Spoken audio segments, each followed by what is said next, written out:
It's time for the Daily Stand Up Podcast presented by Agile Dad with your host, Lee Henson. Without any further ado, let's get started. One of the concerns that many organizations have revolves around the daily scrum. Now, I can tell you from the very beginning when I originally learned this concept from Ken Schwaber, I called it in the very beginning that there were going to be teams and organizations that really had a struggle with understanding the purpose of the daily scrum, why it's so incredibly important, and why it's been coined one of the most important scrum meetings that you can possibly have. In fact, even in other frameworks within the agile landscape, you've seen things like Kaizen stand ups or daily huddles. So, this is not something that's uncommon. But as I thought to myself, the pandemic's winding down, people are starting to go back to the office, certain people are starting to get back into the groove of doing these stand-ups. My question became, are there tips or tricks or things that we can do to improve the quality of these scrums? And wouldn't you know it, as timely as it is, my dear friend Mike Cohn recently sent out an email that's called Do One Small Thing to Improve Remote Daily Scrums. Now, what I can tell you is remote is usually the biggest nightmare because you have different people from different cultures. They're all logged on to Zoom. Many don't want to speak or don't want to present themselves. You end up with a lot of black boxes. It ends up being this really garbled mishmash of trying to rally everyone to the table or get people to turn their cameras on or trying to keep people focused or, trying to hurry and end the meeting before people start to leave. I mean, there's just so many things that happen at remote daily scrums that it causes grief and turmoil within many organizations. So Mike starts his email. He says, as the pandemic wanes, many teams are still not back in the office. Some not every day, and some not at all. Other teams were remote pre-pandemic and always will be. Whether your team is distributed temporarily or it's by default, your team members need time to get to know one another personally. Now, I'll tell you now that I'm a huge advocate for this. Even in all of my training that I do, in every workshop that I do, I encourage people at the beginning of the workshop to take 5 minutes, 2.5 minutes to interview someone else, and 2.5 minutes for them to interview you to learn a little more about you personally. Not what project you're working on or what your title is. I don't care about those. Do you have a nickname? What do you want to be called? How many kids do you have? Do you have something interesting about you that you'd like to share? What is your favorite thing to cook? What is your favorite music? Any of those things are incredibly important. But what I'm finding is that organizations don't take time to do these things. When teams are in person, they get to know each other throughout the day. So they have daily interaction. For example, you and I get in an elevator together. We ask each other innocuous but friendly questions like, "Did you do anything this weekend?" Or, "Oh, so how old are your kids now? I bet they're growing up." Things along those lines. This type of water cooler conversation doesn't happen at all or as naturally within distributed teams. When you have teams everywhere, this doesn't happen.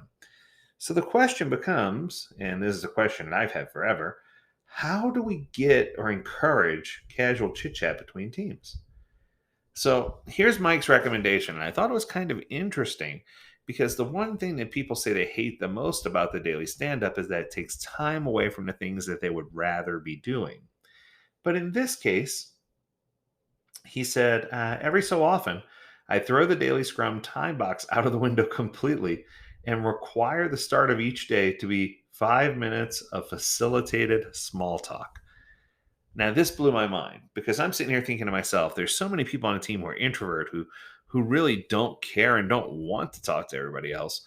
But at the same time, I thought to myself, I said, oh, this is brilliant because if if we can get everyone out of their elephant in the room syndrome or whatever the case may be, so that we can get everyone talking to each other, it's going to make it easier for them to communicate and easier for things to come out each day. So I love the concept of encouraging some small casual chit chat. So he goes on, he says, no mention of the project is allowed for the first 5 minutes.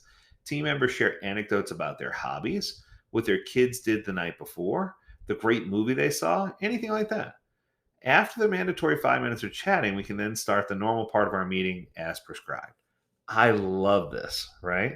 One of my favorite things to hear about during this part of the daily scrum is how team members in a different country might be celebrating a holiday. This is really cool because I can tell you, this is kind of the way that I first learned about Diwali. I saw someone on the call wearing a really colorful outfit. I was like, "Whoa, what's going on with that?" And they were able to share the tradition of Diwali with me and all the bright colors, and it was just beautiful to me.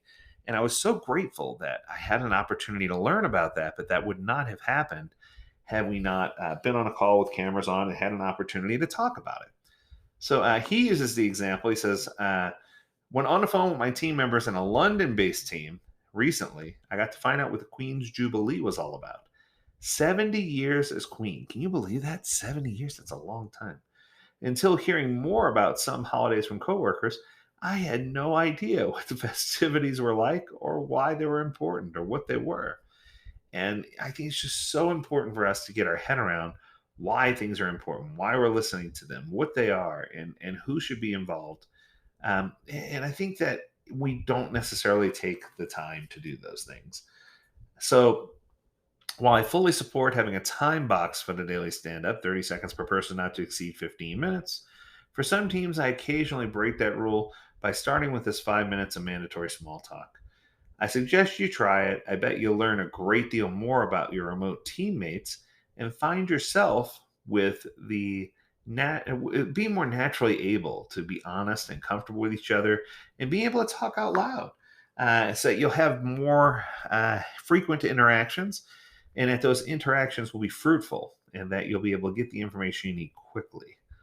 So, with all that being said, I truly hope that you'll take just a few moments. It doesn't need to be anything long winded, and discuss or figure out what you can do to enhance your daily scrum. What could you do to help your teams get to know each other better? Can they learn about psychological safety? And can they learn about radical candor communication? And can they share things with one another? And I promise you that if you take the time to figure it out, that in the end, you're going to come out way, way, way ahead because your teams are going to be happier. They're going to know each other better. There's going to be a higher level of comfort talking about tough topics. And people are just going to all around benefit from this. So, Mike, as usual, this is all going to help you succeed with Agile. I couldn't agree more. If you would like to link out to this article was, or email rather, it was published by Mountain Goat Software by Mike Combe, and I'm certain that if you go to his website, you could find information on this. But that's going to do it for today. I hope that you had an amazing weekend and you're off to a good start of your week. And as always, we encourage you to stay healthy, stay well, and stay agile, my friends. Until next time, do take care.